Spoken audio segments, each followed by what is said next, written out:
37వ కథ. భీమసేనుని జననం. శతశృంగ పర్వతము మీద పాండురాజు తన భార్యలతో, గారాల పుత్రునితో ఆనందంగా ఉన్నాడు. ఒకనాడు పాండురాజు తన పత్ని కుంతీదేవితో, ధర్మాన్ని రక్షించే బిడ్డను కన్నావు. భుజబలంతో కులాన్ని రక్షించే బలాఢ్యుని అనుగ్రహించమని వాయుదేవుని ప్రార్థించమన్నాడు.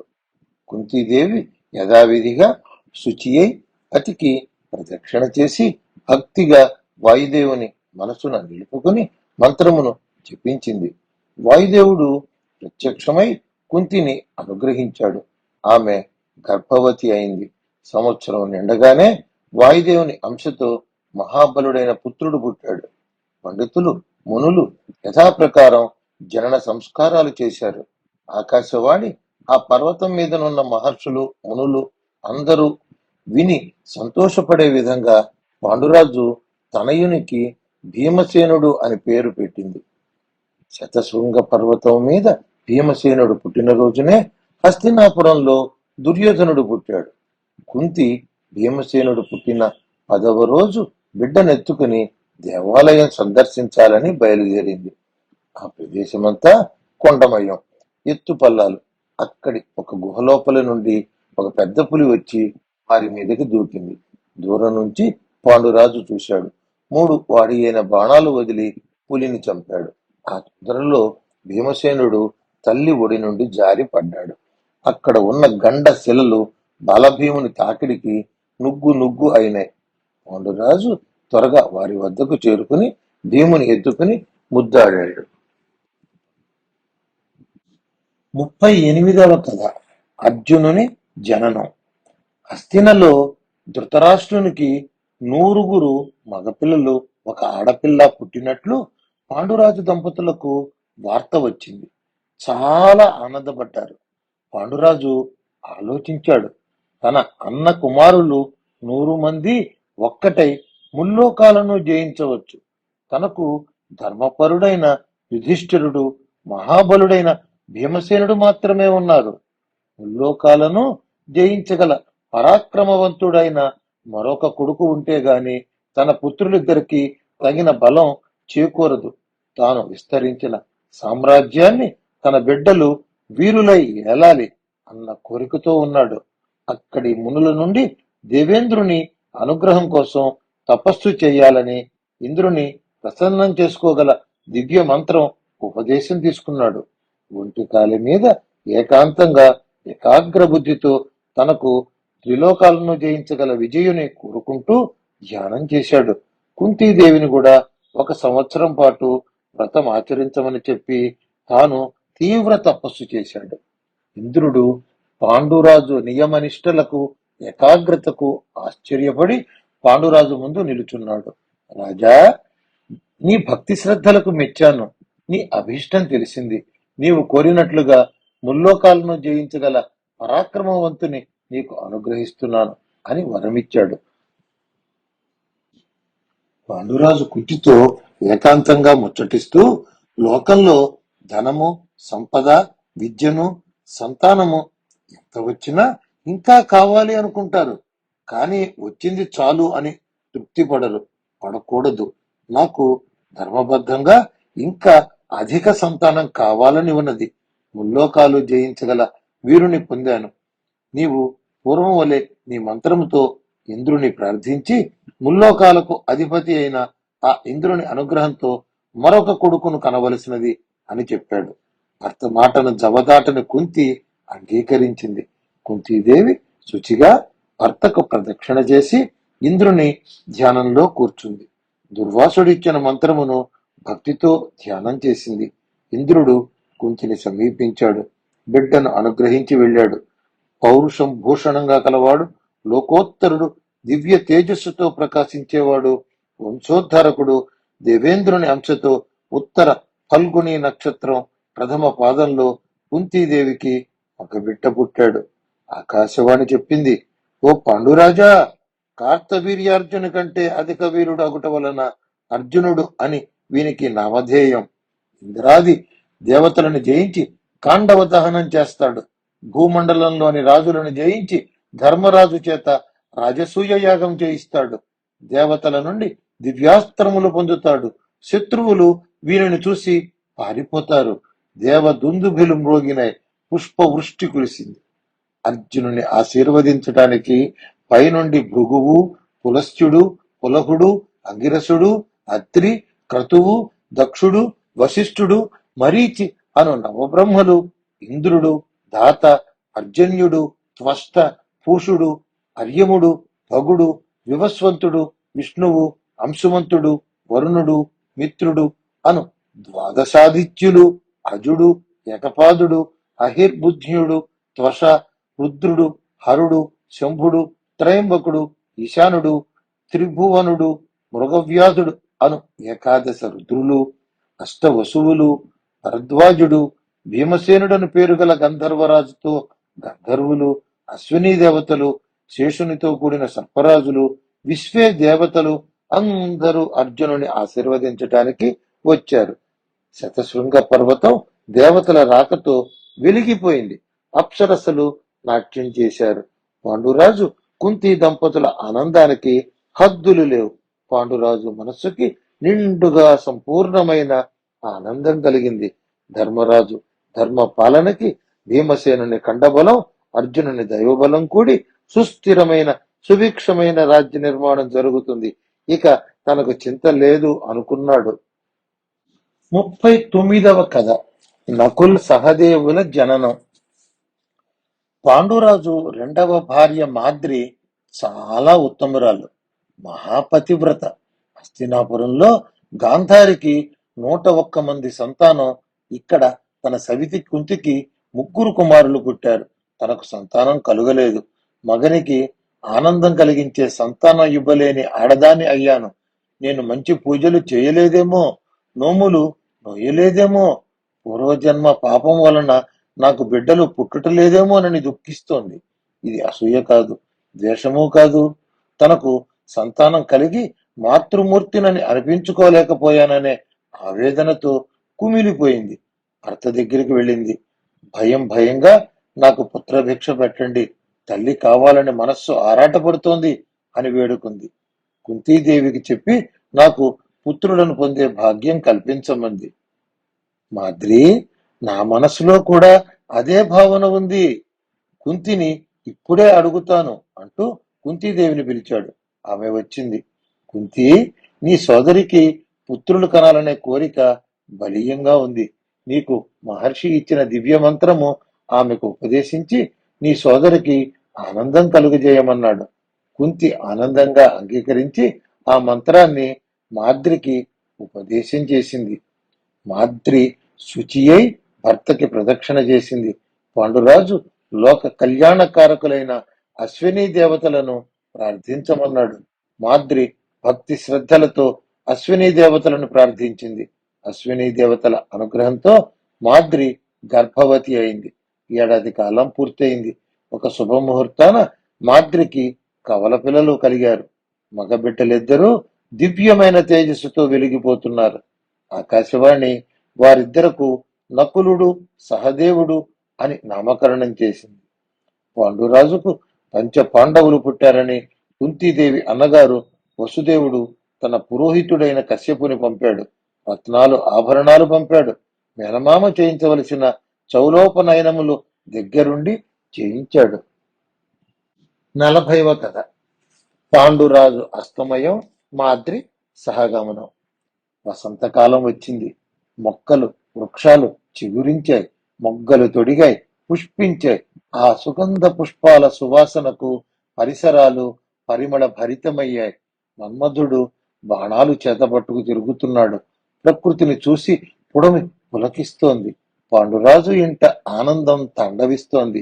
5గురు తేజస్సంపన్నులైన కొడుకులతో వాళ్ల హృదయాలలో నవవసంతం వెల్లివిరిసింది. కుంతీదేవి పండితులకి భోజన ఏర్పాట్లలో ఉంది. అతిలోక సౌందర్యవతి మాద్రి సంపెంగ పూలని ఆభరణాలుగా ధరించింది. సింధువార పూలను ముత్యాల దండవలే ధరించింది. పొగడపూలు చెవి ఆభరణములుగా వసంత కన్యవలే కనిపించింది పాండురాజుకి. మన్మధుడు గురు చూసి బాణం విడిచాడు. పాండురాజు ఆమె దరి చేరాడు. ఎన్నో ఏండ్లు ఎడబాటు కోరిన సంతానం పొందిన ఆనందంతో మత్తు కన్నుల ముందు అప్సరసలు మించిన సౌందర్య రాశి తన ధర్మపత్ని మాద్రి పరవశింపచేసే ప్రకృతి అందాలు. పాండురాజు నిగ్రహం కోల్పోయాడు. ముని శాపం మరచాడు. మాద్రిని గుండెకి హత్తుకున్నాడు. మాద్రి భయపడింది, వద్దని వారించింది. ఆయన పట్టు నుంచి విడివడలేని స్థితి. ఆమెను ఆక్రమించాడు. మరుక్షణం అస్తమించాడు. మాద్రి గొల్లుమంది. కుంతి పరిగెత్తుకొచ్చింది. అతిథి మర్యాదల విషయంలో నిన్ను ఏమరిచాను. మాద్రి, నీవు పిల్లల సంరక్షణ తీసుకో, నేను నా స్వామిని చేరుకుంటాను అన్నది. భరించలేని దుఃఖంతో మునులు అందరూ వచ్చారు. కుంతీదేవి, నీ వలన మహారాజుకు సంతానం కలిగింది, ఉత్తమ లోకాలు పొందగలిగాడు. భర్తకు కలిగిన శాపం తెలిసి కూడా ఏమరిపాటుతో భర్తని రక్షించుకోలేకపోయాను. జాగ్రత్త పరురాల్ని, బిడ్డలను ఏమి రక్షించుకోగలను? నీవు సమర్థురాలవు. మన బిడ్డలను నీవు పెంచి పెద్ద చేయి, నేను సతీ సహగమనం చేస్తాను అని మాద్రి పాండురాజుతో సతీ సహగమనం చేసింది. పాండురాజు సంతానం తండ్రి లేని వారయ్యారు.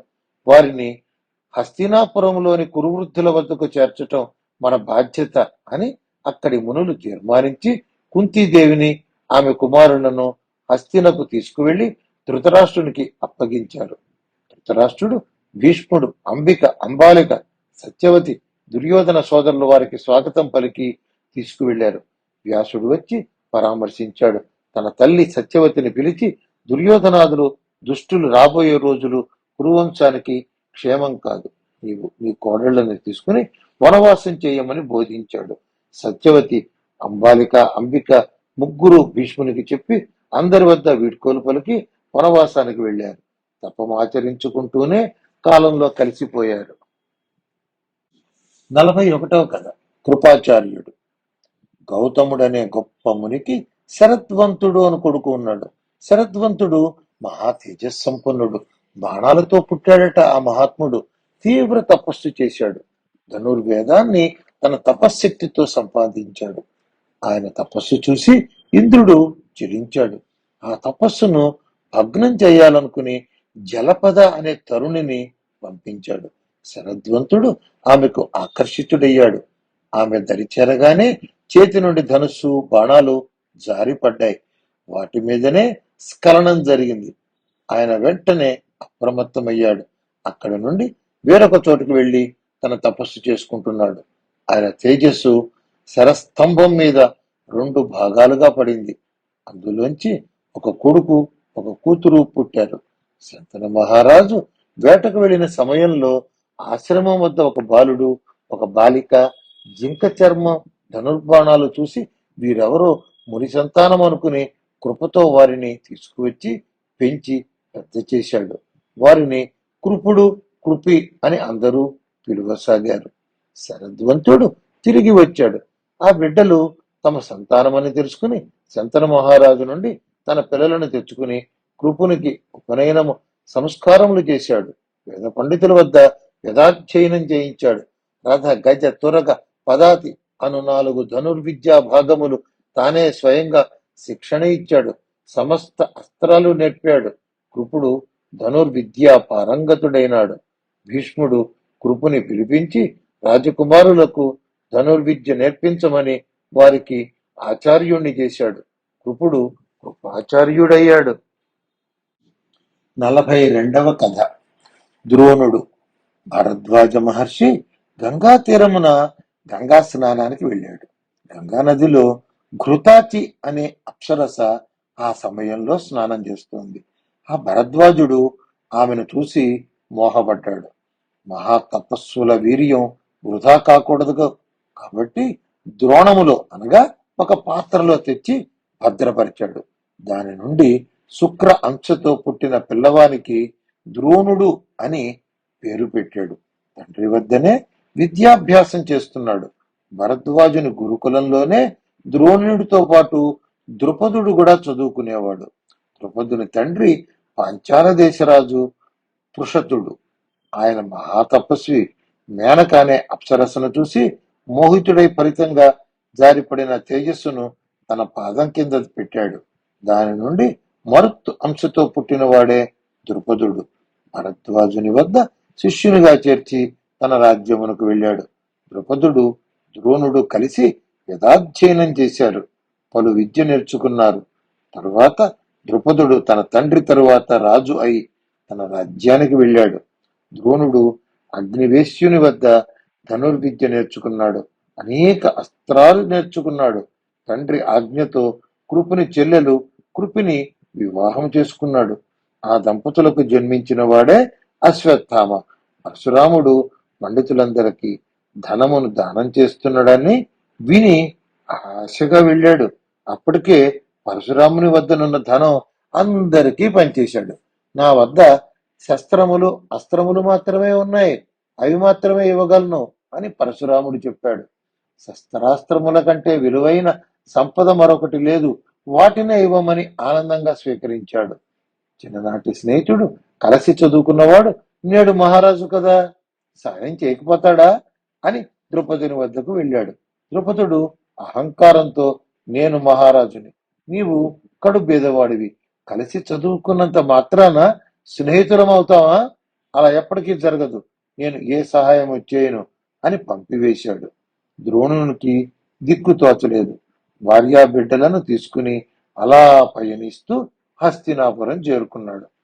కురువంశపు రాజకుమారులు బంగారు బంతితో ఆడుకుంటున్నారు.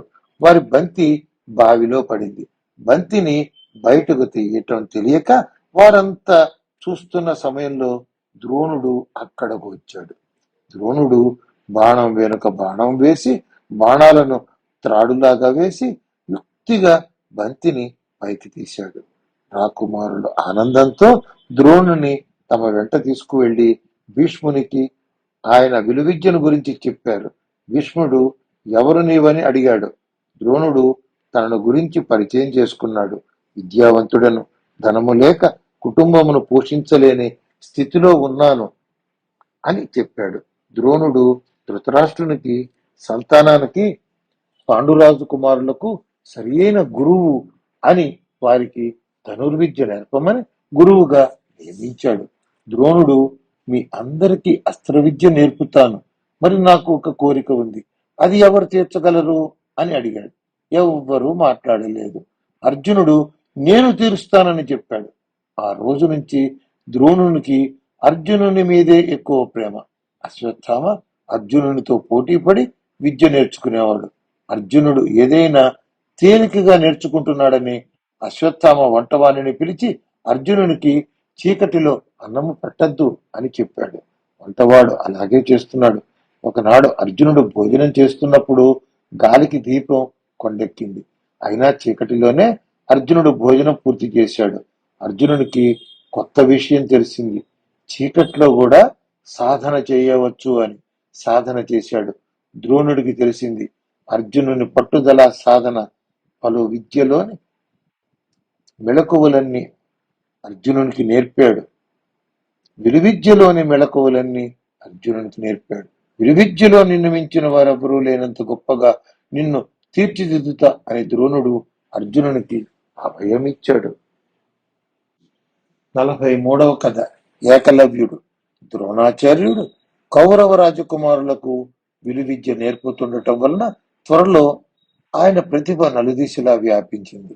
అడవిలో ఉండే ఎరుకల రాజు హిరణ్యధన్వుడను వానికి ఏకలవ్యుడు అను కుమారుడు ఉన్నాడు. వానికి సహజంగా కొంత విలువిద్య తెలుసు. దానిలో ప్రావీణ్యం పొందాలని ద్రోణుని వద్దకు వచ్చాడు. ద్రోణుడు విద్యను అందించటానికి నిరాకరించాడు. ఏకలవ్యుడు, మీ బొమ్మ పెట్టుకుని విద్య నేర్చుకుంటాను అని ద్రోణుని నుండి అనుమతి తీసుకుని తన నివాసానికి వెళ్ళాడు. ద్రోణుని రూపమును మట్టితో చేసి తన మనస్సులో భక్తితో ప్రాణ ప్రతిష్ఠ చేసి ప్రదక్షిణలు చేశాడు. నిరంతరంగా సాధన చేశాడు, శ్రమించాడు. తన సాధనకు భగవంతుని కృప తోడై త్వరలో విలువిద్యా రహస్యములను గ్రహించాడు. ఒకనాడు రాజకుమారులు ద్రోణుని అనుమతితో అడవిలోకి వేట కోసం వెళ్లారు. వారితో పాటు వెళ్లిన వేటకుక్క ఒక్కటి దారి తప్పి అరుచుకుంటూ ఏకలవ్యుని ప్రదేశానికి వెళ్ళింది. ఆ కుక్క నోరు తెరిచి అరుస్తుండటం చేత ఏకలవ్యుడు దానికి హానికి కలగకుండా నోటి నిండా 7 బాణాలు వదిలాడు. ఆ కుక్క రాకుమారుల వద్దకు చేరింది. కుక్కకు గాయమవకుండా బాణాలు సంధించిన వాని నైపుణ్యాన్ని ప్రశంసించారు. వానిని చూడాలని వెళ్లారు. నల్లగా, అపరిశుభ్రంగా, బలిష్టమైన దేహదారుఢ్యం కలిగి చేతిలో విల్లంబులు ధరించిన యువకును చూశారు. ఎవరు నీవు? నీ గురువు ఎవరు అని అడిగారు. నా పేరు ఏకలవ్యుడు, నా గురువు ద్రోణాచార్యుడు అని వినయంగా చెప్పాడు ఆ యువకుడు. రాకుమారులు హస్తినకు తిరిగి వచ్చారు. ద్రోణునితో ఏకలవ్యుని గురించి చెప్పారు. ద్రోణుడు ఆశ్చర్యపడ్డాడు. గురు శిక్షణ లేకుండా కఠోర శ్రమతో, అద్భుత సాధనతో విలువిద్యలోని మెళకువలు గ్రహించిన ఏకలవ్యుని మనస్సులో అభినందించాడు. అర్జునుడు గురువు గారిని ఏకాంతంలో అడిగాడు. విలువిద్యలో నాకంటే అదుపులు లేనట్లుగా నేర్పుతానన్నారుగా, మరి ఈ ఏకలవ్యుడు మీ శిష్యుడని చెప్పాడు, ఇదెలా సాధ్యం? మీ మాట అబద్ధం కాకూడదు కదా అన్నాడు. ద్రోణుడు కలవరపడ్డాడు. శిష్యులను తీసుకుని నేరుగా ఏకలవ్యుని వద్దకు వెళ్ళాడు. ఏకలవ్యుడు మహానందంతో గురువుకు స్వాగతం చెప్పాడు. తన విద్యను గురువు ముందర ప్రదర్శించాడు. మీ విగ్రహం తయారు చేసుకుని మిమ్మల్ని ధ్యానిస్తూ సాధన చేశానన్నాడు. ద్రోణుడు గురుదక్షిణ ఇవ్వమన్నాడు. ఈ శరీరం, ఈ విద్య, నా సంపద సర్వస్వం మీ ముందర ఉంచుతున్నాను, మీరు కోరింది తీసుకోండి అన్నాడు. కేవలం అర్జునుని మీద వాత్సల్యంతో, తన వాక్కు వృధా కాకూడదు అన్న పంతంతో ద్రోణుడు దయలేని వాడై ఏకలవ్యుని తన కుడి చేతి బొటన వేలు కోసి దక్షిణగా ఇవ్వమన్నాడు. మారు మాట్లాడకుండా ఏకలవ్యుడు గురువు కోరిన దక్షిణ చెల్లించాడు. తను ప్రాణప్రదంగా స్వయం కృషితో నేర్చుకున్న విలువిద్యను కోల్పోయాడు. 44వ కథ. లక్ష్య సాధనలో ఏకాగ్రత. ద్రోణుడు తన శిష్యులకు చిన్న పరీక్ష పెట్టదలిచి శిష్యులందరినీ పిలిచాడు.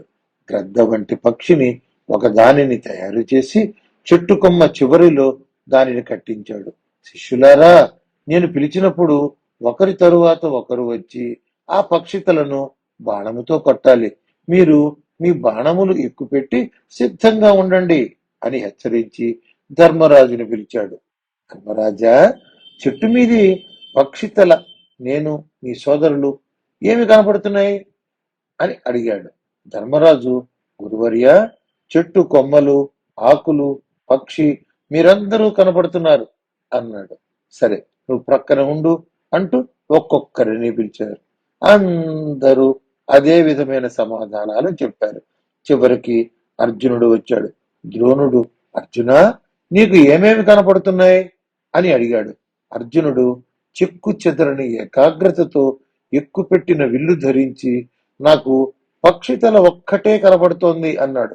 గురి చూసుకొట్టు అని ద్రోణుడు పలికిన మరుక్షణంలో పక్షితల నేల కూలింది. ద్రోణుడు అర్జునుని లక్ష్య సాధనలో ఏకాగ్రతకి ముగ్ధుడయ్యాడు. అర్జునునికి ధనుర్వేద రహస్యాలన్నిటినీ బోధించాడు.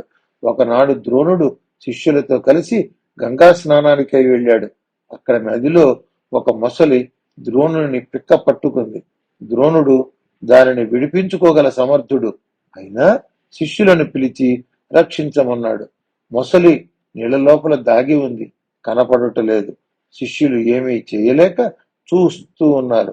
అర్జునుడు 5 బాణాలు వేసి మొసలిని చంపాడు. ద్రోణుని కాపాడాడు. ద్రోణునకు తనకు పూర్వం ద్రుపదుడు చేసిన అవమానం గుర్తుకొచ్చింది.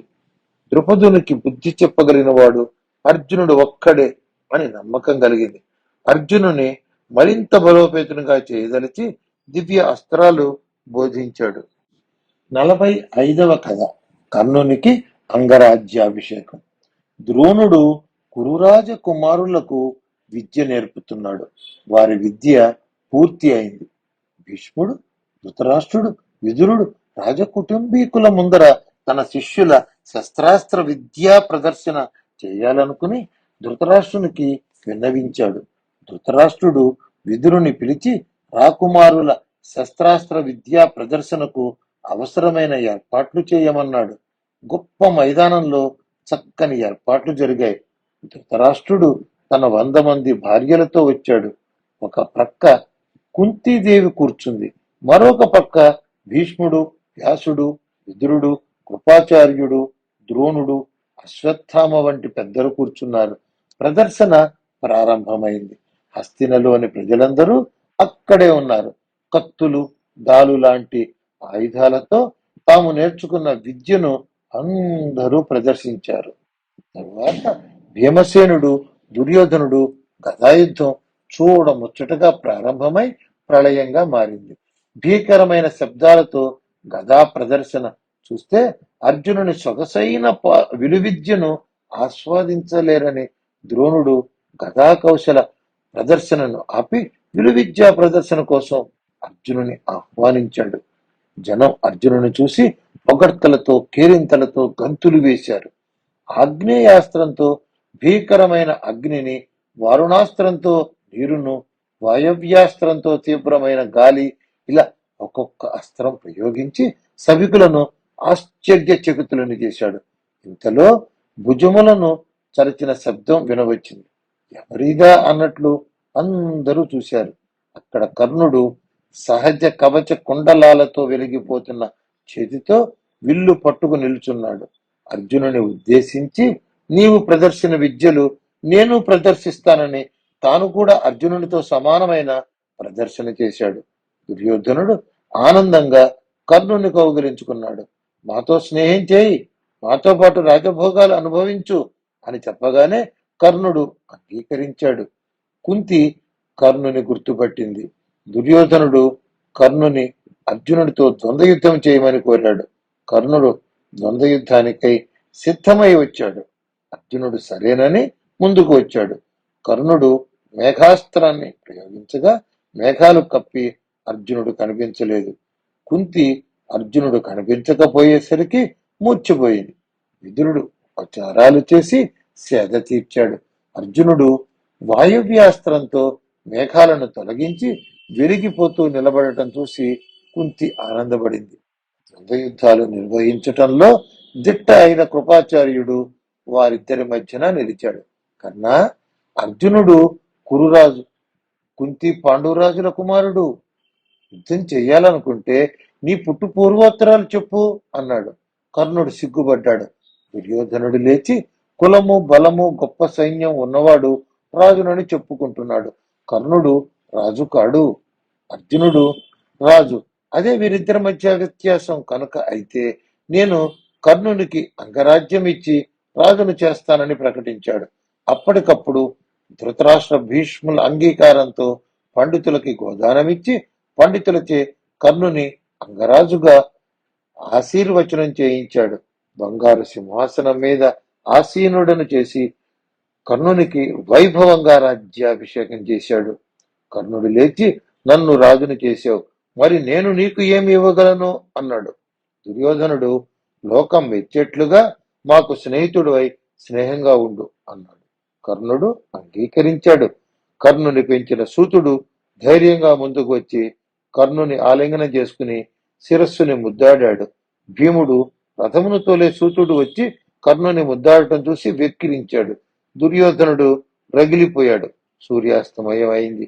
ఎక్కడి వాళ్ళు అక్కడికి వెళ్లారు. 46వ కథ. గురుదక్షిణ. కురువంశపు రాజకుమారులు పెద్దల సమక్షంలో గురువుల యశస్సు పెంచే విధంగా తాము నేర్చుకున్న విద్యను అద్భుతంగా ప్రదర్శించారు. విద్య పరిపూర్ణమైంది. ద్రోణునికి అమితానందం కలిగింది. శిష్యులందరినీ సమావేశపరిచాడు. యోధులారా, మీరందరూ మీ విద్యను సంపూర్ణంగా నేర్చుకున్నారు, పరీక్ష కూడా ఇచ్చారు. ఇక మీరు నాకు గురుదక్షిణ ఇవ్వాలి అన్నాడు. అందరూ ముక్త కంఠంతో, గురువు గారు, మీరు కోరింది ఇస్తాము, మీకు ఏది కావాలో చెప్పండి అన్నారు. ద్రుపదరాజుని బందీగా పట్టి తెచ్చి గురుదక్షిణగా ఇవ్వమన్నాడు. అదెంత పని అంటూ అప్పటికప్పుడు కౌరవులు రథాలెక్కి వేగంగా ద్రుపద రాజ్యానికి వెళ్లారు. వెనుక పాండవులు ద్రోణుని తీసుకుని బయలుదేరారు. కౌరవ కుమారులు వేగంగా ద్రుపదుని కాంపిల్య నగరాన్ని ముట్టడించారు. ద్రుపదుని నగరంలోని పౌరులు విజృంభించి కౌరవ సేనను భయపెట్టారు. కౌరవులు ఎంత పోరాడినా ద్రుపదుని ముందు నిలవలేకపోయారు. వారందరూ ద్రుపదునికి భయపడి పాండవుల దగ్గరికి పరిగెత్తారు. అర్జునుడు, భీమసేనుడు తోడురాగా ద్రుపదుని నిలువరించాడు. భీముడు తన గదతో ద్రుపదుని సేనను మట్టి కరిపించాడు. ద్రుపదునికి అర్జునునికి తీవ్ర యుద్ధం జరిగింది. ద్రుపదుని బాణానికి అర్జునుని విల్లు విరిగింది. రథం నుండి దూకి కత్తి చేత పట్టుకుని అర్జునుడు ద్రుపదుని మీదకి దూకి పట్టి తన రథానికి కట్టి ద్రోణుని వద్దకు తీసుకువెళ్ళాడు. గురువర్యా, మీరు కోరిన దక్షిణ స్వీకరించండి అని తల వంచుకు నిలబడ్డ ద్రుపదుని అప్పగించాడు. ద్రోణుడు తన ప్రతీకారం నెరవేర్చుకున్నాడు. ద్రుపదుని ఎద్దేవా చేశాడు. ధనమదం వదిలిందా అని విడిచిపెట్టాడు. ఈ విధంగా అర్జునుడు ఆయన సోదరులు ద్రోణుని కోరిక తీర్చి గురు రుణం తీర్చుకున్నారు. 47వ కథ. లాక్షాగృహ దహనం. ధృతరాష్ట్రుడు తమ కుమారుల్లో పెద్దవాడైన ధర్మరాజును యవరాజ్యాభిషిక్తునిగా చేశాడు. ప్రజలందరూ సంతోషించారు. దుర్యోధనునికి ఏమాత్రం ఇష్టం లేదు. తండ్రిని చేరి ధర్మరాజు, ఆ తరువాత ఆయన పిల్లలు, అలా అలా పాండురాజు కుటుంబం వాళ్లే రాజ్యాన్ని ఏలితే మరి మా సంగతి ఏమిటి? ఇక మాకు రాజ్యం లేనట్లేనా అని అడిగాడు. నేను అంధుడిని. నా అశక్తత తెలిసి నా తమ్ముడు నన్ను రాజుని చేసి తాను రాజ్యాన్ని విస్తరించాడు. ప్రజలకు మంచి పరిపాలన చేశాడు. ఈ రాజ్యం పాండురాజుదే. అందుకే న్యాయంగా ధర్మరాజును యువరాజును చేశారని చెప్పాడు. ద్రోణుడు అర్జునునికి బ్రహ్మశిరో నామక అస్త్రాన్ని ఇచ్చాడు. అగస్తి అనే ముని ఈ అస్త్రాన్ని అగ్నివేశునికి ఇచ్చాడు. అగ్నివేశుడు నాకిచ్చాడు. నీ పరాక్రమం చూసి నీ మీద వాత్సల్యంతో నేను నీకిస్తున్నాను అని ద్రోణుడు అన్నాడు. ఈ అస్త్రాన్ని మానవుల మీద, బలహీనుల మీద ప్రయోగించవద్దు. నీకు ప్రమాదం కలిగించే వారి మీద ప్రయోగించవచ్చు. నీవు అందరి ముందు నాకు ఒక గురుదక్షిణ ఇవ్వాలి. యుద్ధం వస్తే నీవు నాతో యుద్ధం చేయకూడదు అని ద్రోణుడు అన్నాడు. అర్జునుడు అంగీకరించాడు. శకునికి ప్రీతిపాత్రుడైన కణికుడు దుర్యోధనునికి ధర్మబోధ చేశాడు. శత్రువులను మట్టు పెట్టవలసిన అవసరం, విధానం చెప్పాడు. దుర్యోధనుడు కణికుని బోధలు వంట పట్టించుకుని ధృతరాష్ట్రుని వద్దకు వెళ్లి పాండవులను వారణావతమునకు పంపమని వేధించాడు. వారు తిరిగి వచ్చేలోపు ప్రజలకు మంచి కార్యాలు చేసి వారిని మనకు అనుకూలంగా చేసుకుని రాజ్యాధికారం సుస్థిరం చేసుకుందాం. ఆ తరువాత వారు వచ్చిన ప్రజలకు వారి మీద అంత అభిమానం ఉండదు అన్నాడు. భీష్ముడు, విదురుడు ఒప్పుకోరేమో అన్నాడు. భీష్ముడు తటస్థుడు, విదురుడు వారి వైపే. అయినా ఏమీ చేయలేడు. అశ్వత్థామ నా మిత్రుడు. కొడుకు కోసం ద్రోణుడు, చెల్లెలి కోసం కృపుడు, అందరూ మన వెంట ఉంటారు అన్నాడు. నాకు కూడా వారిని పంపివేయాలనే మనసులో ఉన్నది. పైకి చెప్పలేక ఊరుకున్నాను అని ధృతరాష్ట్రుడు అన్నాడు. ఎట్టకేలకు ధృతరాష్ట్రుడు పాండునందనులను, కుంతిని పిలిచి, మీరందరూ గంగా నదీ తీరంలో వారణావతానికి వెళ్లి దాన ధర్మాలు చేసి పండుగలు జరుపుకోండి. కొన్ని నాళ్లు అయిన తర్వాత తిరిగి రండి అని వారిని వారణావతానికి పంపించాడు. దుర్యోధనుడు పురోచనుడు అను వారిని పిలిచి పాండవుల కంటే ముందు వెళ్లి లక్క మధ్య వృక్షపు బంక కలిపి నేతితో నూనెతో ముద్దలు చేసిన మట్టితో ఆయుధశాల దగ్గర 4 ఏళ్ల భవంతిని కట్టి తెల్లని సున్నం వేసి నమ్మకంగా వారిని అందులో ఉంచమన్నాడు. మంచి సమయం చూసి ఆ ఇల్లు వారు ఉన్నప్పుడే దహనం చేసి రమ్మన్నాడు. పురోచనుడు వేగంగా వెళ్లి లక్క ఇల్లు అందంగా నిర్మించాడు. పాండవులు వారణావతానికి బయలుదేరుతున్నప్పుడు విదురుడు ధర్మరాజుకి రహస్యంగా జాగ్రత్తలు చెప్పాడు. గృహదహనం అవ్వచ్చు. కారణం లేకుండా ధృతరాష్ట్రుడు మిమ్మల్ని వారణావతం పంపడు. కీడును శంకిస్తున్నాను, జాగ్రత్తగా ఉండండి అని చెప్పి పంపాడు. పురోచనుడు అందంగా నిర్మించిన ఇంటిలోనికి పాండవులు గృహప్రవేశం చేశారు. ధర్మరాజు భీమునితో, ఇది లక్క ఇల్లు, నేతి వాసన వస్తోంది, పక్కనే ఆయుధాగారం ఉంది.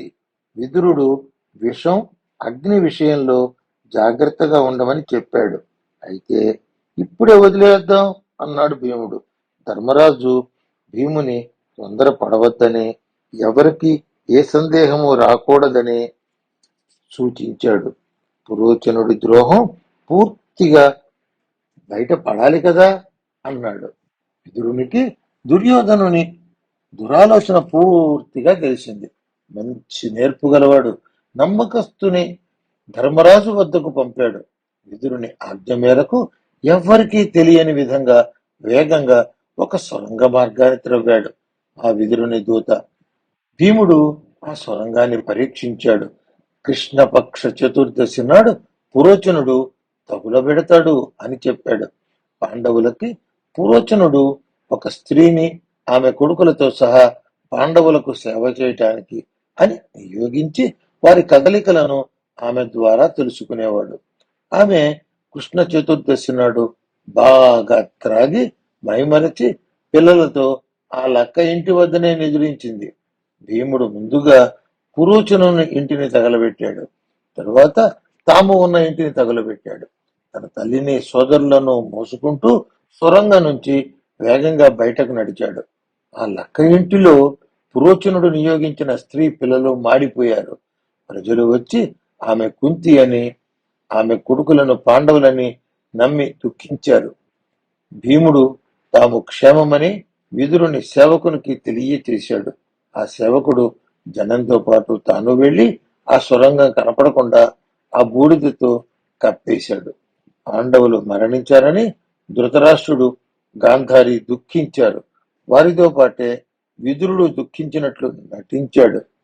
దుర్యోధనునికి సోదరులకు పట్టరాని సంతోషం కలిగింది. 48వ కథ ఘటోత్కచుని జననం.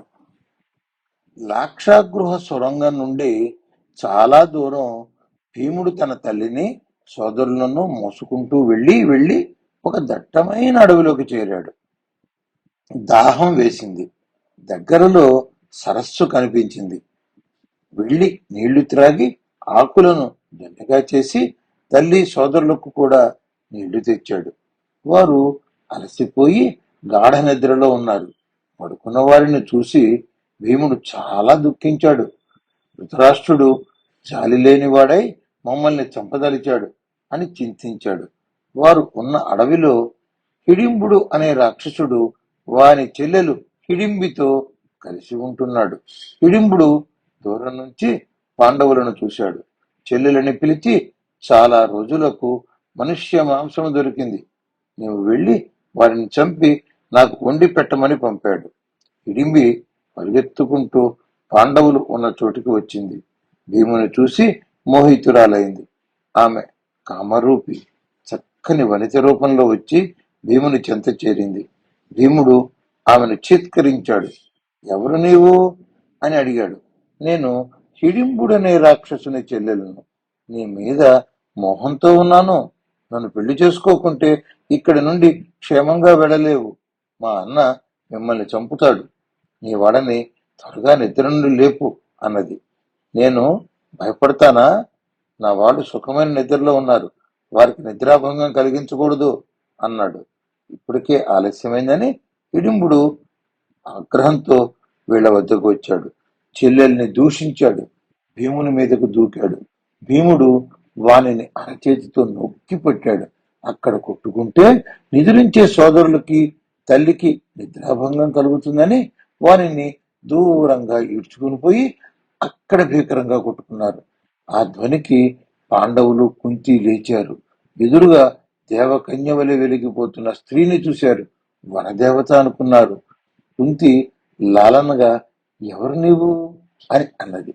హిడింబి తాను హిడింబుని చెల్లెలనని, భీముని చూసి మోహించానని, భీముని భర్తగా తలచానని చెప్పింది. ఆలస్యం కావటంతో మా అన్న లేచి వచ్చాడు. ఇక్కడ ఇద్దరు తీవ్రంగా యత్నం చేస్తున్నారు అన్నది. అందరూ అక్కడికి వెళ్ళారు. అర్జునుడు భీమునితో, అన్నా, చీకటి పడుతోంది, త్వరగా సంహరించు అన్నాడు. భీముడు ఒక్క దెబ్బతో హిడింబుని నెలకొల్చాడు. ధర్మరాజు ఆమె అవల అధర్మం చేయవద్దని చెప్పాడు. హిడింబ కుంతితో, నేను భీముని కోసం మా అన్నను కూడా పోగొట్టుకున్నాను. మీరు కాదంటే నేను చచ్చిపోతాను. నన్ను కోరుకుంటే మీకు అనేక ఉపచారాలు చేస్తానంది. మిమ్మల్ని ఎత్తుకుని ఎక్కడికైనా తీసుకెళ్ళగలను. జరుగుతున్న, జరిగిన, జరగబోతున్న కాలాల గురించి మీకు చెప్పగలను. ఇక్కడకు దగ్గరలో శాలిహోత్రుడనే మహాముని ఆశ్రమంలో ఆయన తపఫలం చేత ఒక సరోవరం, ఒక మహావృక్షం ఉన్నాయి. ఆ సరోవరంలో నీళ్లు త్రాగితే ఆకలి, దాహం ఉండవు. అక్కడికి వ్యాసుడు వచ్చి మీకు ధైర్యం చెబుతాడు అని చెప్పింది. ఆమె మాటలకు వారికి ఆనందం కలిగింది, నమ్మకం ఏర్పడింది. కుంతీదేవి బాగా ఆలోచించి భీమునితో, నా ఎందు గౌరవం ఉంచి నా మాట కాదనుకో, ఈమెను వివాహం చేసుకో, ఈమె ఎందు సంతానం పొందు అని చెప్పింది. ధర్మరాజు అదే చెప్పాడు. భీముడు సరేనన్నాడు. కొడుకు పుట్టే వరకు ఈమెతో ఉంటానన్నాడు. అందరూ శాలిహోత్రుని ఆశ్రమానికి వెళ్లారు. ప్రాతకాలంలో సరోవరంలో స్నానం చేసి నీరు త్రాగారు. చెట్టు నీడలో సేద తీరారు. వ్యాసుడు వచ్చిన వారిని కలిశాడు. ధృతరాష్ట్రుడు కొడుకు మాట విని మీకు ద్రోహం చేశాడు. దుర్మార్గులను నమ్మకూడదు. మీరందరూ వినయశీలులు. బంధువులతో వైరం పూర్వజన్మ పాపం. మీకు మరల మంచి రోజులు వస్తాయి. ధర్మరాజు భూమండలాన్ని ఏరుతాడు. రాజసూయ యాగం చేస్తాడు. ఓపిక పట్టండి. ఈ చెట్టు నీడలో ఎండ, వాన, చలి, బాధ ఉండదు. ఇది ఒక దివ్య వృక్షం. ఇది ఎవరికీ తెలియని ప్రదేశం. ఇక్కడ కొంతకాలం ఉండి దగ్గరలో ఏకచక్రపురం ఉంది. అక్కడకు బ్రాహ్మణ వేషధారులై వెళ్లి ఉండండి. నా రాక కోసం ఎదురు చూస్తూ ఉండండి అని వ్యాసుడు పాండవులతో చెప్పాడు. వ్యాసుడు హిడింబను చూసి, ఈమె కమలపాలిక, భీమునికి ప్రీతి కలిగించి ఉత్తమ పుత్రుండి కంటుంది. మీ కష్టకాలంలో ఆ పిల్లవాడు మిమ్మల్ని కాపాడుతాడు అన్నాడు. వ్యాసుడు చెప్పిన విధంగా వారందరూ అక్కడే కొంతకాలం నివసించారు. భీముడు కమలపాలికను తీసుకుని సుందర ప్రదేశాలలో విహరించాడు. ఒకరికొకరే ఆనందంగా జీవించారు. భీముడు హిడింబయందు గొప్ప కొడుకును పొందాడు. రాక్షస లక్షణాలతో కోరలు, పెద్ద చెవులు, భయంకరమైన కళ్ళు, మొహం, నోరు కలవాడు పుట్టాడు. వానికి ఘటోత్కచుడు అని పేరు పెట్టారు. పుట్టగానే వానికి యవ్వనం వచ్చింది. కామరూపుడు, విద్యా కోవిదుడైన ఘటోత్కచుడు ముందుగా మామగారైన కుంతీదేవికి, పెదనాన్నగారైన ధర్మరాజుకి, తండ్రి భీమసేనునికి, తల్లి హిడింబికి, బాబాయిలు అర్జునుడు, నకుల, సహదేవులకు నమస్కరించాడు. నేను రాక్షస పిశాచ గణాలతో ఉంటాను. మీరు కోరినప్పుడు మీ ముందుకు వచ్చి వాలతాను అని తల్లిని తీసుకుని ఉత్తర దిక్కు వైపుగా వెళ్ళాడు. పాండవులు శాలిహోత్ర మహాముని వద్ద శాస్త్రాధ్యయనం చేశారు. అక్కడి నుండి విదర్భ, మత్స్య, త్రిగర్త, కీచక దేశాలు దాటి చక్రపురంలోకి అడుగుపెట్టారు. 49వ కథ బకాసుర వధ. పాండవులు ఏకచక్రపురంలో జటాధారులై, జింక చర్మం ధరించి, నారచీరలు ధరించి, దర్పలు చేత పట్టుకుని వేద పఠనం చేస్తూ బ్రహ్మచారుల వలె జీవనం సాగిస్తూ ఒక వేద పండితుని గృహములో నివసిస్తున్నారు. ప్రతిదినము భిక్షాటన చేసి ఆహారం తెచ్చుకునేవారు. గృహస్థులు ఇచ్చిన అన్నము, కూరలు, పాయసం, పిండి వంటలు వంటివన్నీ తెచ్చి కుంతీదేవి ముందుంచేవారు. కుంతీదేవి ఆ తెచ్చిన పదార్థములను, అన్నమును 2 భాగాలు చేసి ఒక భాగం భీమునికి పెట్టి మిగిలిన భాగమును కుంతి, ధర్మరాజు, అర్జునుడు, నకుల, సహదేవులు తినేవారు. ఒకరోజు వారు ఉంటున్న ఇంటి యజమాని ఇంటిలోంచి గొల్లున ఏడుపు వినిపించింది. ఆ సమయంలో కుంతి, భీముడు మాత్రమే ఉన్నారు. మిగిలిన పాండు కుమారులు భిక్షాటనకు వెళ్లారు. కుంతి భీమునితో అంది, వీరి దయ వల్ల గుట్టుగా కాలక్షేపం చేస్తున్నాం. ఇప్పుడు వీరికి ఏదో ఆపద వచ్చింది. అదేమిటో తెలుసుకుని వారికి సహాయం చేయటం మన ధర్మం అన్నది. అదేదో కనుక్కుని వస్తే నేను వెళ్ళి తీర్చుతాను అన్నాడు భీముడు. కుంతి వారి వద్దకు వెళ్ళింది.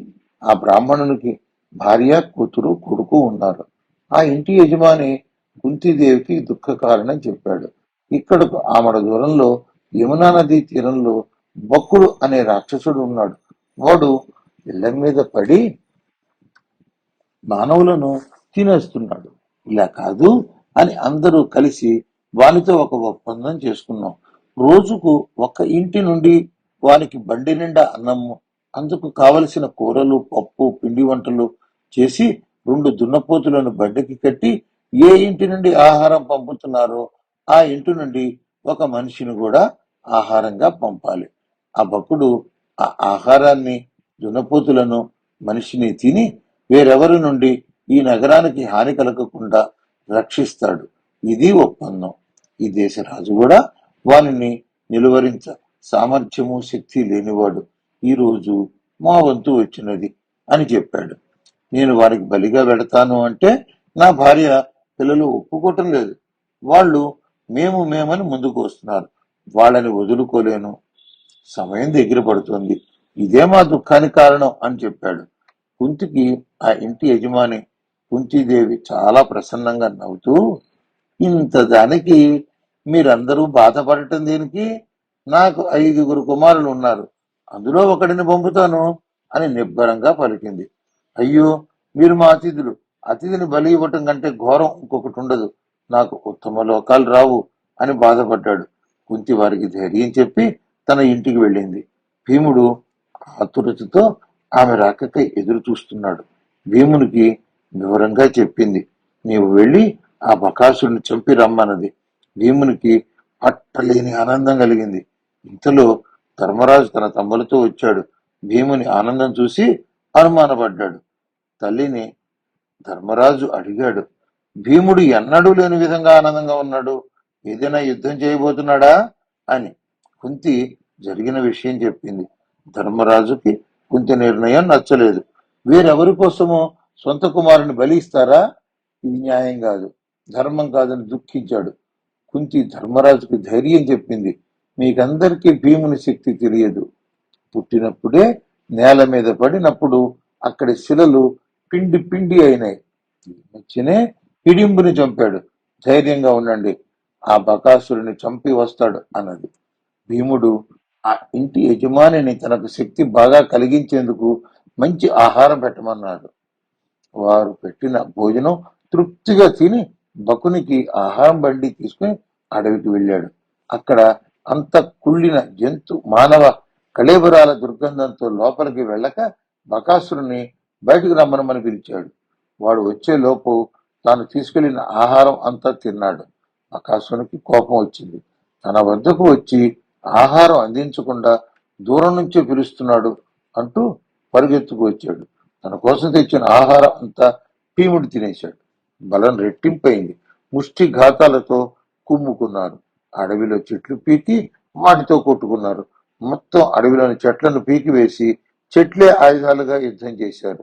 చెట్లు మిగలకపోయేసరికి మల్ల యుద్ధం చేశారు. భీకర యుద్ధం చేశారు. చివరికి బకాసురుని నవరంధ్రాల నుండి రక్తధారలు కారేలా వెన్ను విరిచి చంపాడు. బకాసురుడు భీకరంగా అరిచిన అరుపుకు వాని బంధువులు వచ్చారు. భీముడు వారినందరినీ భయపెట్టాడు.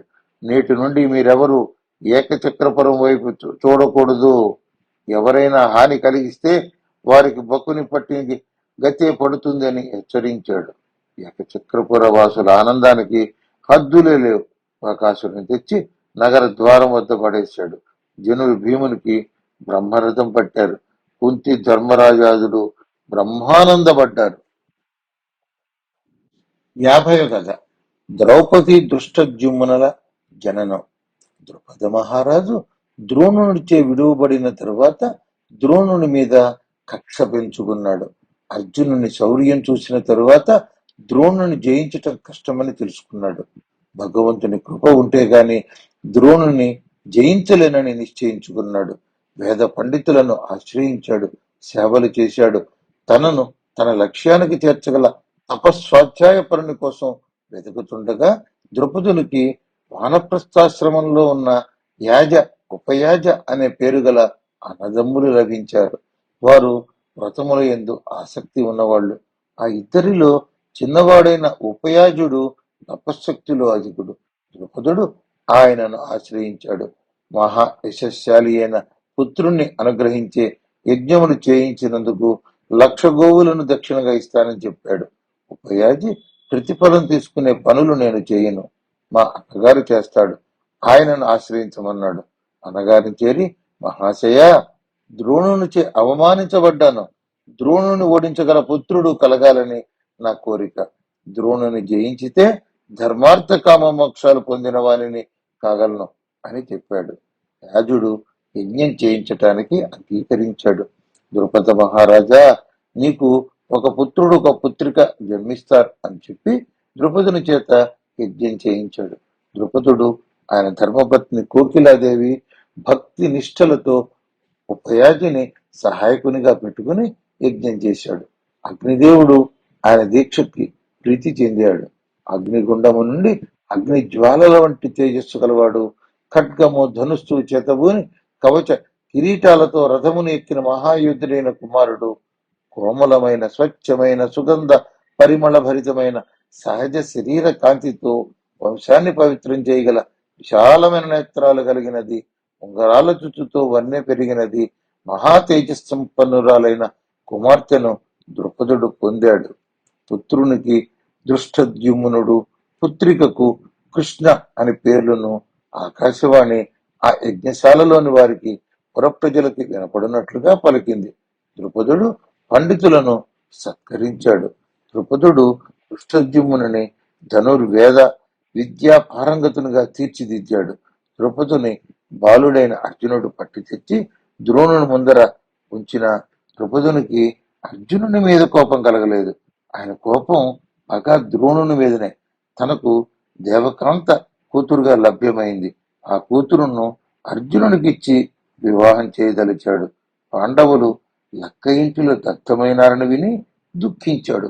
పురోహితులు కాలాన్ని గణించి అర్జునునికి దివ్యమైన భవిష్యత్తు ఉంది, ఆ పాండవులకు ఎటువంటి కీడు జరిగి ఉండదు అని చెప్పటం వల్ల ఊరడిల్లాడు. 51వ కథ. అంగారపర్ణుడు. ద్రుపద మహారాజు తన కుమార్తె ద్రౌపదికి వివాహం చేయతలిచి స్వయంవరం ప్రకటించాడు. ఒక దివ్యమైన ధనుస్సును తయారు చేయించాడు. పైన గాలిలో తిరిగే బంగారు మత్స్య యంత్రమును తయారు చేయించాడు. పాండవులు ఏకచక్రపురంలో ఉన్న సమయంలో ఆ ఇంటి యజమాని ఇంటికి వచ్చిన అతిథి వలన స్వయంవరం గురించి విన్నారు. వారికి ఆ స్వయంవరం చూడాలని ఉన్నదని గ్రహించిన కుంతి, పాంచాల దేశరాజు ఉత్తముడు, ధర్మపరుడని విన్నాం, మనము అక్కడికి వెడదాం, ఎన్నాళ్ళు ఈ ఏకచక్రపురం అన్నది. అందరూ ఆ ఇంటి యజమానికి చెప్పి పాంచాల దేశమునకు బయలుదేరారు. దారిలో వారికి వ్యాసమునీంద్రుని దర్శనమైంది. పాంచాల దేశం వెడుతున్నామని చెప్పారు. ద్రౌపది పూర్వజన్మను గురించిన కథను వ్యాసుడు వారికి చెప్పాడు. పూర్వము ఒక ముని కూతురు వివాహయోగ్యం లేక భర్తను పొందలేకపోయింది. శివుని అనుగ్రహం కోసం తీవ్ర తపస్సు చేసింది. ఆమె తపస్సుకు శివుడు ప్రీతి చెంది వరం కోరుకోమన్నాడు. ఆమె ఆతురతతో నాకు భర్త కావాలి, భర్త కావాలి అని 5 సార్లు అడిగింది. పరమేశ్వరుడు తదాస్తు, వచ్చే జన్మలో నీకు 5గురు భర్తలు లభిస్తారు అని వరం ఇచ్చాడు. ఆమెయే కృష్ణగా ద్రౌపదునికి జన్మించినది. మీరు ద్రౌపదుని రాజ్యమైన పాంచాల దేశమునకు వెళ్ళండి, ఆ స్వయంవరానికి వెళ్ళండి, సర్వ శుభములు కలుగుగాక అని ఆశీర్వదించి పంపాడు పాండవులను. పాండవులు తమ తల్లితో గుట్టలెక్కి పుట్టలెక్కి అన్నట్లుగా చాలా శ్రమతో రాత్రనక పగలనక నడిచి వెడుతూనే ఉన్నారు. ఒకనాటి రాత్రి గంగా తీరంలో అర్ధరాత్రి సమయంలో నడుస్తుండగా, ఆ సమయంలో అంగారపర్ణుడనే గంధర్వరాజు తన భార్యలతో గంగా నదిలో జలక్రీడలు ఆడుతున్నాడు. పాండవుల పాదధ్వని విని ఆగ్రహించాడు.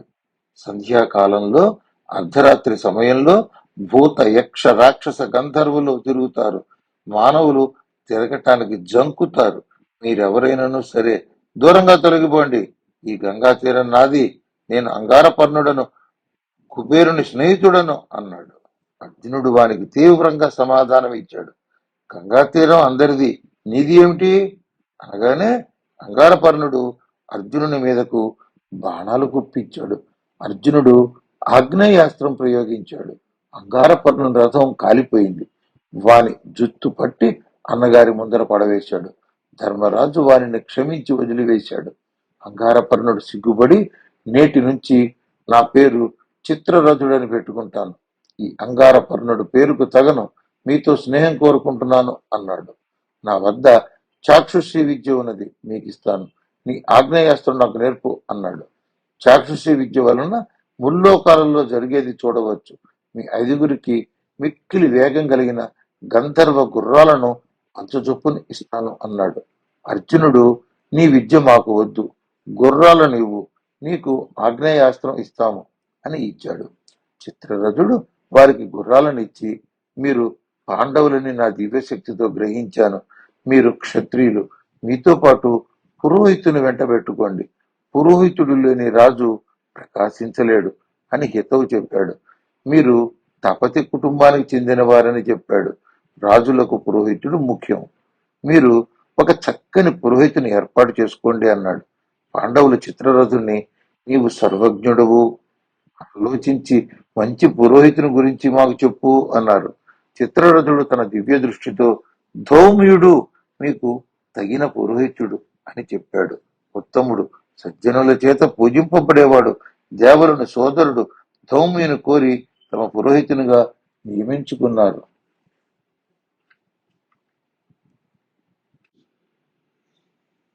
52వ కథ. తపతి సంవరణులు. సూర్యుని పుత్రిక తపతి, సావిత్రికి చెల్లెలు. తెల్లని కళ్ళతో, ఉత్తమ లక్షణాలు కూడిన చక్కని శరీరంతో యవనంలోకి అడుగిడింది. సూర్యుడు ఆమెకు తగ్గ వరుని కోసం ఆలోచిస్తున్నాడు.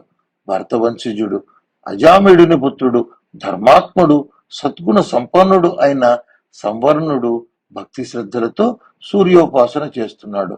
గగనమందు నేను వెలుగుతున్నట్లే సంవరణుడు లోకంలో పేరు ప్రఖ్యాతులతో ప్రకాశిస్తున్నాడు.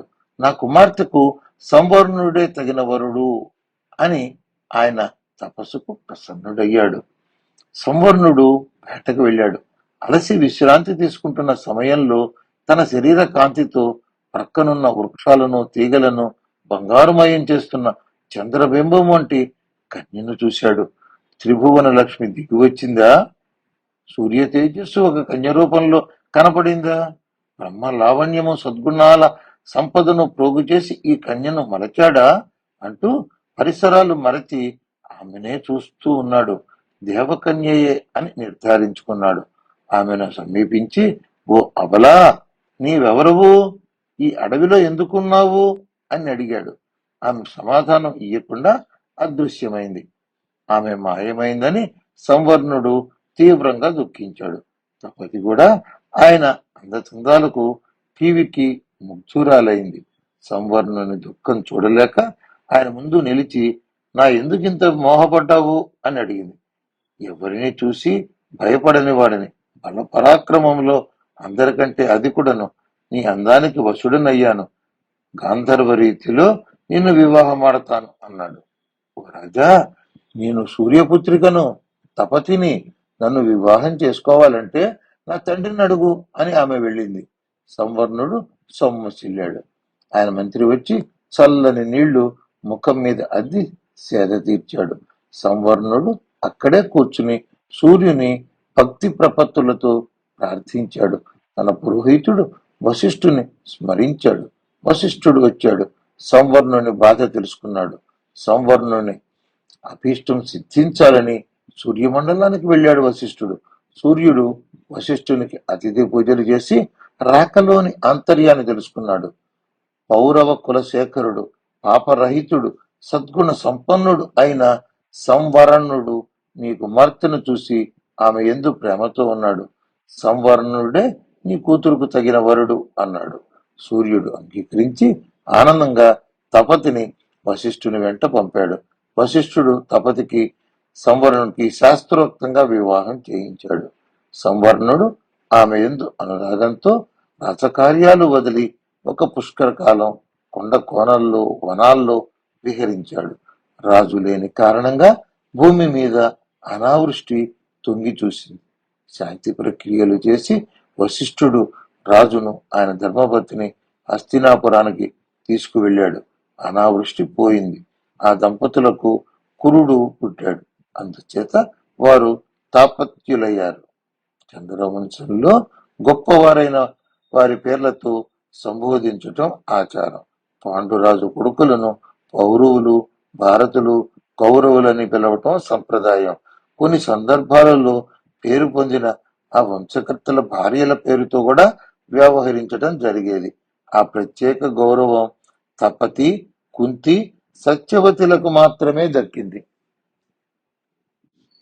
53వ కథ. వశిష్ఠుని మనుమడు పరాశరుడు. ఒకనాడు విశ్వామిత్రుడు వశిష్ఠుని ఆశ్రమానికి వెళ్ళాడు. వశిష్ఠుడు మహారాజైన విశ్వామిత్రునికి, ఆయన వేల సైన్యానికి తన వద్దనున్న నందిని అనే కామధేనువు అనుగ్రహంతో అద్భుత విందు భోజనం ఏర్పాటు చేశాడు. విశ్వామిత్రుడు తాను రాజు కాబట్టి ఆ గోవు తన వద్ద ఉండాలని కోరాడు. వశిష్ఠుడు నిరాకరించాడు. విశ్వామిత్రుడు గోవును బలవంతంగా తీసుకువెళ్ళటానికి ప్రయత్నించాడు. మహారాజును ఎదిరించే శక్తి లేక నిన్ను రక్షించుకోలేకపోతున్నాను అని నందిని ముందు బాధపడ్డాడు వశిష్ఠుడు. నందిని తన శక్తి ద్వారా వేల మంది యోధులను పుట్టించి విశ్వామిత్రుని సైన్యాన్ని సంహరించింది. విశ్వామిత్రుడు క్షత్రియ బలం కంటే తపోబలం గొప్పది అని తాను తపస్సు చేశాడు. రాజర్షి అయ్యాడు. అయినా వశిష్ఠుని మీద పగతోనే ఉన్నాడు. కర్మాషపాదుడనే రాజు వశిష్ఠుని ఆశ్రమానికి వెడుతూ ఎదురుపడిన యువకుని వశిష్ఠ పుత్రుడు శక్తి మహాముని అని తెలియక పక్కకు తప్పుకోమని కించపరిచాడు. తన వద్దనున్న కొరడాలతో కొట్టాడు. ముని కుమారుడనని తెలిసి కూడా కొట్టావు కాబట్టి నరుల మాంసం తినే రాక్షసుడి వగుదు అని శపించాడు. కర్మాషపాదునికి అప్పుడు తెలిసింది ఆ ముని కుమారుడు వశిష్ఠుని పుత్రుడని. దీనంగా ప్రార్థించాడు. శాప విమోచనం కలిగించమన్నాడు. అక్కడే దాగి ఉన్న విశ్వామిత్రుడు కింకరుడనే రాక్షసుని కల్మాషపాదులోనికి ప్రవేశించమన్నాడు. ఆనాటి నుండి కల్మాషపాదుడు రాక్షసుడు ఆవేశించినప్పుడు రాజకార్యాలను చేయలేక, లేనప్పుడు మాత్రమే రాజకార్యాలు చక్కబెట్టుకునేవాడు. ఒకనాడు ఒక విద్యాధికుడు కల్మాషపాదుని వద్దకు వచ్చి, ఆకలిగా ఉంది, మాంసాహారం పెట్టించమన్నాడు. వంటవానితో మాంసాహారం పెట్టమని చెప్పాడు. రాత్రివేళ మాంసాహారం దొరకదన్నాడు వంటవాడు. రాజులో ఉన్న కింకరుడు వంటవాణిని ఆదేశించాడు. నరమాంసం పెట్టమన్నాడు. వంటవాడు నరమాంసం పెట్టాడు. ఆ అతిథి అది నరమాంసమని గ్రహించాడు. కోపంతో కల్మాషపాదునికి నరమాంసం తినే రాక్షసుడి వగుమని చెప్పించాడు. కల్మాషపాదుడు రాక్షసుడై వశిష్ఠ పుత్రుడు శక్తి మహాముని వద్దకు వెళ్లి, నీ వల్లనే శాపం వచ్చింది కావున నీవే ఆ ఫలం అనుభవించమని చంపేశాడు. విశ్వామిత్రుడు కింకరుని ఉసిగొల్పి వశిష్ఠ పుత్రులందరినీ చంపివేశాడు. వశిష్ఠుడు పుత్ర శోకంతో ఆత్మత్యాగం చేసుకుందామని పెద్ద అగ్నిగుండంలోకి ప్రవేశించాడు. ఆయన తపో మహిమ చేత ఆ అగ్ని చల్లారిపోయింది. బండరాయిని కట్టుకుని సముద్రంలో దూకాడు. సముద్రుడు భయపడి ఆయనను ఒడ్డుకు చేర్చాడు. మేరు పర్వతమెక్కి శిఖరమెక్కి దూకినా ఫలితం లేదు. అసలు బాగా ఉన్న నదిలోకి ప్రవేశిస్తే ఆ నది శతవిధాలుగా అయి శతధ్రువుగా పేరు పొందింది. పట్టు విడని వశిష్ఠుడు తన శరీరాన్ని త్రాళ్లతో బంధించుకొని వేరే నదిలో మునిగాడు. ఆ నది ఆయన కట్టు విప్పి ఒడ్డున చేర్చి విపాస నదిగా పేరు పొందింది. తన ఆత్మహత్యా ప్రయత్నాలు విఫలమై నిరాశగా వెనుతిరిగి ఆశ్రమానికి వెడుతుంటే వెనుక నుండి వేద శబ్దాలు వినపడినాయి. తిరిగి చూస్తే ఆయన కోడలు శక్తి మహాముని భార్య నిండు చూలాలుగా కనబడింది. ఆమె పేరు అదృశ్యంతి. ఆమె గర్భంలో 12 సంవత్సరాలుగా తన తండ్రి చెప్పే వేద పాఠాలు వింటున్న వేద స్వరూపుడైన మనుమని చూడాలి, ప్రాణత్యాగం కూడదు అని మనుమని మీద మమకారంతో మరల పూర్వస్థితికి వచ్చాడు. కల్మాషపాదుడు వశిష్ఠుని వద్దకు వచ్చాడు. కోడలు అదృశ్యంతి భయపడింది. వశిష్ఠుడు తన మంత్రజలంతో కల్మాషపాదునికి శాప విమోచనం కలిగించి మానవ రూపం ప్రసాదించాడు. కల్మాషపాదుడు రాక్షస రూపంలో ఉన్నప్పుడు తన భార్య మదయంతితో అరణ్యంలో ఉన్నప్పుడు కామక్రీడలో ఉన్న దంపతులను చూసి వారిని విడదీసి పురుషుణ్ణి భక్షించాడు. ఆ స్త్రీ పతివ్రత. ఆమె పేరు అంగిరసి. నా భర్తతో ఉండి కొడుకును కనాలని వాంఛతో ఉన్న నాకు నిరాశను కలిగించావు. నీవు కూడా నీ భార్యతో కూడినప్పుడు మరణిస్తావు అని శపించింది. వశిష్ఠునికి తన శాపం గురించి చెప్పి తనకు పుత్రభిక్ష పెట్టమన్నాడు. వశిష్ఠుని అనుగ్రహంతో మదయంతి గర్భవతి అయింది. 12 సంవత్సరాలు గడిచినా బిడ్డ పుట్టలేదని ఆవేదనతో ఆమె తన కడుపును చీల్చుకుంది. ఆమెకు అశ్వకుడు అను రాజర్షి జన్మించాడు. వశిష్ఠుని కోడలు అదృశ్యంతికి పరాశరుడు జన్మించాడు. తన తండ్రి రాక్షసుని వలన మరణించాడు అని తెలుసుకుని సమస్త లోకాలను తన తపశ్శక్తితో ధ్వంసం చేస్తానని ఆవేశపడ్డాడు. వశిష్ఠుడు ఆ ఊరువుని కథ చెప్పాడు. పూర్వం కృతవీర్యుడు అనే రాజు భృగువంశం వారిని యాజ్ఞికులుగా పెట్టుకుని ఎన్నో యజ్ఞాలు చేశాడు. వారికి అంతులేని ధనం ఇచ్చాడు. ఆ రాజు మరణించిన తరువాత ఆయన వంశీకులు భృగువంశం వాళ్ళు రాజును దోచుకున్నారు అని వారి ధనాన్ని బలవంతంగా తీసుకున్నారు. ఆ కోపంతో భృగువంశం వారిని పిల్లలతో సహా చంపారు. వాళ్ళ భార్యలు హిమాలయములకు పరివెత్తారు. ఒకరి భార్య తన గర్భాన్ని తొడలో దాచుకుంది. ఆ విషయం తెలిసి ఆ గర్భాన్ని కూడా విచ్ఛిన్నం చేయాలని వెళ్లారు. ఆమె తొడ నుండి ఔర్వుడు అనేటువంటి మహా తేజస్ సంపన్నుడు పుట్టాడు. వారిని చూడగానే ఆ క్షత్రియులందరికీ చూపుపోయి గుడ్డి వాళ్ళయ్యారు. వారు భృగు భార్య వద్దకు వచ్చి క్షమించమన్నారు. ఈ బిడ్డని మీకు భయపడి నా తొడలో 100 సంవత్సరాలు దాచాను. మహాశక్తి సంపన్నుడు, వారినే ప్రార్థించండి అనగా వారు ప్రార్థించారు. ఔర్వుడు వారికి దృష్టిని ప్రసాదించాడు. ఔర్వుని తీవ్ర తపస్సుకు ముల్లోకాలు భయపడినాయి. ఆయన పితృదేవతలు వచ్చి మేము భూలోకంలో అధిక కాలం జీవించి విసుకెత్తి ప్రాణత్యాగాలు చేశాం, ఆత్మహత్య పాపం, అందుకని క్షత్రియులను పురికొల్పి వారి ద్వారా మరణం పొందాం. ధనం మాకెందుకు, ఎంత కోరినా కుబేరుడు ఇవ్వడా? మానవునికి హింసకూడదు, అహింసయే ముక్తికి మార్గం, శాంతించమని వేడుకున్నారు. ఔర్వుడు మరి లోకాలను దహించే నా కోపాగ్ని నాపితే దాన్నే దహిస్తుంది అనగా సముద్రంలో విడిచిపెట్టు, అన్ని లోకాలు నీటిలోనే ఉంటాయి, ఆ నీరు నీ అగ్ని దహిస్తుంది అన్నారు. ఔర్వాగ్ని పేరుతో ఆయన కోపాగ్ని గుర్రపు ముఖంతో నీటిని దహిస్తుంది అని చెప్పారు. కాబట్టి ఓ పరాశరా, నీవు కూడా ఔర్వుని వలె లోకాలను నాశనం చేసే కోపాన్ని విడిచిపెట్టు అని వశిష్ఠుడు హితవు చెప్పాడు. పరాశరుడు తాతగారి మాటను గౌరవించి కోపాన్ని విడిచిపెట్టాడు. కానీ తాను తలపెట్టిన రాక్షస నాశనం చేసే సత్రయాగమును మాత్రం విరమించుకోలేదు. పరాశరుడు పఠించే శక్తివంతమైన మంత్రాలకు భయంకర రాక్షసులు వారి పిల్లలతో సహా వచ్చి అగ్నిగుండంలో పడి భస్మమైపోతున్నారు. పరాశరుని యాగంలో రాక్షస సంహారం చూసి తల్లడిల్లి పులస్త్యుడు, పులహుడు, క్రతువు మొదలైన వారు వచ్చి పరాశరుని శాంతింపచేశారు. పరాశరుడు శాంతించాడు. మహర్షుల మాటను కాదనలేకపోయాడు. యాగాన్ని విరమించాడు. ఆ యాగాగ్ని హిమాలయములకు ఉత్తర దిక్కులో విసిరివేశాడు. అందరికీ నమస్కారం. ఈ వీడియో మీకు నచ్చినట్టయితే ఇలాంటి మరిన్ని వీడియోలు చూడాలనుకుంటే మన ఛానల్ని లైక్ చేయండి, సబ్స్క్రైబ్ చేయండి. ధన్యవాదాలు.